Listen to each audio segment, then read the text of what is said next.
From roads to bridges and big businesses expanding their footprint, there's a lot going on in the city of Walker.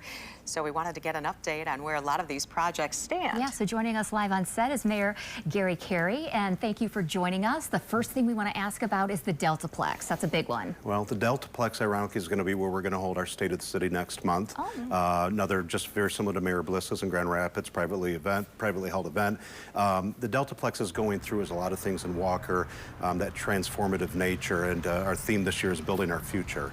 And really, the pandemic taught us one thing: some of those hospitality jobs in a venue that size really take a toll on the owners and on the community.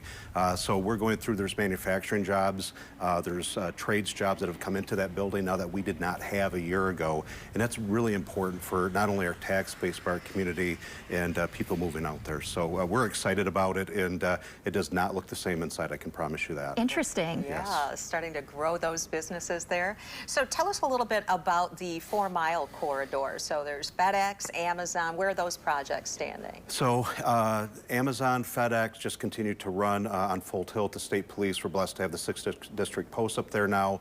But one of the things, this is really, it's been a game of chess for us for a number of years, because there was a point in time where they looked at the Cabela's, the big retail out there back in the early 2000s. And really we were fortunate enough that that did not pan out, because these industrial jobs that are a lot more stable, for us, they're a lot more diverse. We're automotive to technology. There's all kinds of different things being made. I think of Speed Rack that makes a lot of the shelving components for not just auto manufacturers, but the technology companies as well. So it's a very diverse manufacturing set in there.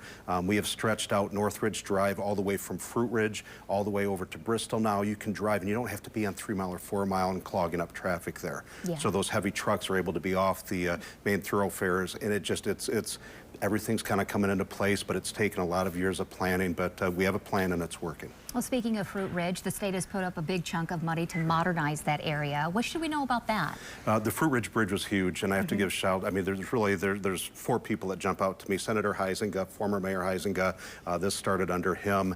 Representative Glanville, one of our former city commissioners as well. Both of them helped champion this through the state budgeting process.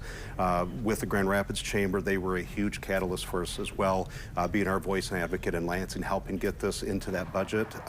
And then lastly, City Engineer Scott Connors, he's been working on this thing for 8 to 10 years now, and it's just good to get this over the finish line. But we have, with that bridge, we have nearly about 15,500 jobs within a 2-mile radius of that bridge. And when you go from 5 lanes to 4 lanes to 2 lanes and back, it's just not, it hasn't hurt us in recruiting businesses up there yet, but we knew it was a matter of time. So we're very fortunate to have that now, and construction is slated to start in 2025. It'll probably be a mess for a year.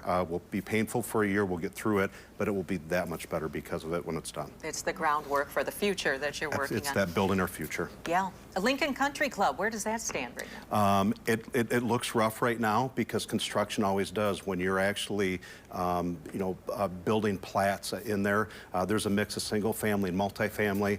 You know, we bring in all these jobs into the city, and you're talking in the past 5 years, thousands of new jobs that have come into the city of Walker, which is huge for a city of 25,000. However, we don't have housing to support that. Yeah.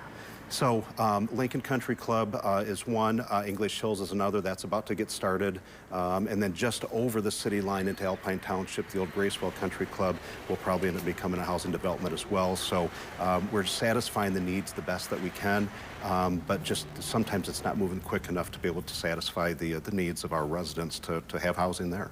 Got a lot going on in Walker, that's for sure. Yeah, it is. Yeah. Thank you so much for joining us. Boy, I am busy these past few years, that's for sure. Fantastic. Thank you for having me. Yeah.